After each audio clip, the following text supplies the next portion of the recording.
सुनीता जी। महाराज जी, आपका प्रश्न है कि जो यद्यपि आपके लिए लिखा है बट कह रहे हैं कि जो भगवत साक्षात्कार महापुरुष जन होते हैं उनको जैसे वो सब में भगवान को देखते हैं तो किस भावना से देखते हैं, कृष्ण स्वरूप में या उनके बाल स्वरूप में? अपने आराध्य में जो हमें गुरु ने आराध्य का स्वरूप बताया, जैसे हमारे आराध्य देव है नौ किशोरी नौ किशोर सी प्रिया प्रीतम, 16 वर्ष की अवस्था, अद्भुत सौंदर्य, अद्भुत माधुर्य, दोनों जुगल सरकार का। तो हम जैसे आपके देखें तो आपके हृदय रूपी मंदिर में मेरे प्रिया प्रीतम विराजमान है। हम सब जगह, जैसे गोस्वामी जी कहते सिया राम मैं सब जग जानी, वो सब में सिया राम को देख रहे हैं, ऐसे हम सब में श्यामा श्याम को देखते हैं।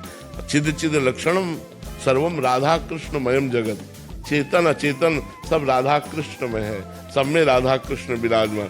तो उपासक जिस भाव से उपासना करता है उसको अपने उपास्य देव का वही दर्शन होता है। अब हम देखते हैं नौ किशोरी नौ किशोर प्रिया प्रीतम, उन्माद पैदा हो जाए, इतने सुंदर है हमारे प्रिया प्रीतम, पागलपन चढ़े। अब इसी के तो जी रहे हैं ना, नहीं किसी से कोई मतलब नहीं, तो उन्हीं के बल से हर कदम हम चल पाते हैं, उनकी तरफ उन्हीं के कृपा बल से चल पाते हैं।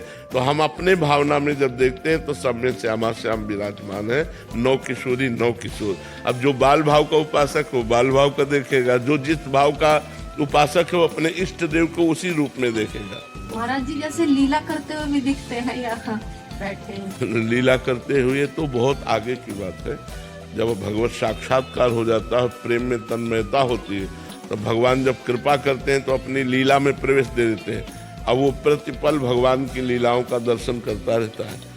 जैसे कोई पद आया बस उसी पद में डूब गया, उसी पद के अर्थ की लीला में चला गया। जैसे मनो आवत श्री वृषभानु दुलारी, रूप राशि अति चतुर शिरोमणि, अंग अंग सुकुमारी। तो चल वृषभानुनंदिनी पधार रहे, उसके ध्यान में श्री श्यामा जी पधार रहे, अंग अंग से सुकुमारता टपक रही, रूप की रास है, चतुर शिरोमणि, वो पूरा झांकी देख रहा है। जो पद में लिखा हुआ है वही वो झांकी देख रहा है, वो सिद्ध पुरुष होता है, उसे लीला में प्रवेश माना जाता है। जो लीला में प्रवेश पा गया है वो ऐसे, वो एक एक क्षण भगवान की दिव्य रूप माधुरी, दिव्य, कभी देख रहा है प्रिया प्रीतम की हंसी लीला, कभी जल विहार लीला, कभी झूला लीला, कभी बसंत लीला, कभी वर्षा ऋतु की लीला, वो अलग अलग लीलाओं के भगवान का रसास्वाद। अरे इसीलिए तो महान सुख है, भक्ति में कोई साधारण सुख है? सब संसार के सुखों का त्याग करके जो भगवान के मार्ग में चलता है वही तो उस रस को प्राप्त कर पाता है। महाराज जी, भाई जी और राधा बाबा के प्रसंग में आता है कि 18 घंटे समाधि लगा, तो वो उस लीला के अंदर, उसी लीला में डूबे हुए, शरीर का कोई भान नहीं है। 18 घंटे। हाँ 18, हाँ बिल्कुल बिल्कुल उसी लीला में। बिहारी देव जी तो दतून करने के लिए बैठे, 3 दिन दतून ही करते रहे, 3 दिन दतून ही करते रहे। तो उन्होंने बिहारी जी को गोस्वामी परिकर को दे दिया कि अब हमसे सेवा नहीं होने वाली। 3 दिन हो गए, पर्दे नहीं खोला, अब उनकी लीला में ही डूबे रहे, 3 दिन हो गए। तो ऐसे भगवान की लीलाएं जो चलती, बाहरी आदमी थोड़ी कोई जान पाता है। अब वो बैठे तो तुम्हें तो लगा कि बैठे। एक बार श्री स्वामी हरदास जी यमुना किनारे बैठे हुए थे, तो कोई धनी मानी पुरुष उस समय, आज के 500-600 वर्ष पहले, 1 लाख का इत्र लाया बिहारी जी के लिए, 1 लाख रुपया की, वो शीशी में। और वो ध्यान में बैठे थे और वो जाके इत्र दे दिया, पूरी शीशी खोली और ऐसे मारी बालू में, ऐसे पूरी बिखेर दी। उसको बड़ा दुख हुआ कि 1 लाख का इत्र लाए और ये बालू में बिखेर दिए। तो स्वामी जी ने धीरे से आंख खोली और कहा, जाओ निधिवन राज में बिहारी जी के दर्शन करो।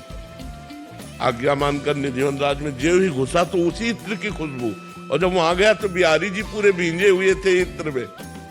तब वो स्वामी जी के चरणों में आके दंडवत किया कि स्वामी जी हमें क्षमा कीजिए, हमें दोष दृष्टि हो गई थी कि आपने 1 लाख का इत्र बालू में फेंक। बोले तुम नहीं समझते, उस समय होली लीला हो रही थी और संयोग से लालजू पकड़ में आ गए थे और प्यारी जू के पास रंग खत्म हो गया था, तो तुमने इत्र दिया, हमने प्यारी जी को पकड़ा, प्यारी जी ने पूरा इत्र बिहारी जी के ऊपर डाल दिया। अब ये लीला चल रही और बाहर दिखाई दे रहा है कि इत्र जो है बालू में फेंक दिया गया। तो सिद्ध संतों की जो बाहरी लीला होती है वो हमारी समझ में नहीं आएगी, तो आंतरिक लीला की तो बात जाने दो। लीला में प्रवेश बहुत कठिनता से होता है, ऐसे सहज में नहीं हो जाता कि 2-4 वर्ष माला घुमा